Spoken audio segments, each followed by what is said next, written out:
यह वह स्थली है जहाँ पर श्री किशोरी जी का पालकी रखाया और राम परशुराम संवाद स्थली जिसे कहते हैं। यहाँ एक ही पाकड़ का पेड़ है, जिस पाकड़ की पेड़ की शाखाएं कई जगह फैली हुई, अलग अलग शाखा में। जैसे इस पेड़ पर हम देख रहे हैं कि ये पूरी हरियाली से युक्त एक शाखा इसी पाकड़ पेड़ की शाखा है, और इस डाली पर हम देख रहे हैं कि कलियां से निकली हुई नए नए कोपल, कहीं देखने पर पूरी की पूरी पतझड़ सी नजर आती है। यहाँ देखिए इन एक दूसरी शाखा में फल, ये पतझड़ का दृश्य एक शाखा में जहाँ एक भी पत्ता नहीं, सिर्फ कोपल ही दिखता है, किंतु कहीं देखने में पूरी हरियाली सावन का एहसास।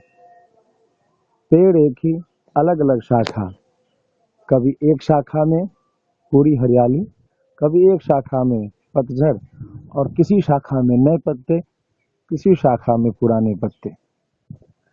इस प्रकार से ये किशोरी जी का अत्यंत ही पवित्र पुण्य स्थली है, जो सीतामढ़ी में अवस्थित है।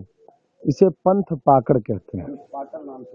पंथ पाकड़, पंथ मतलब रास्ता और पाकड़ मतलब वृक्ष। जहाँ रास्ते में पाकड़ के दातुन से श्री किशोरी जी ने दातुन किया, ये वही स्थली है पंथ पाकड़। जय सिया राम।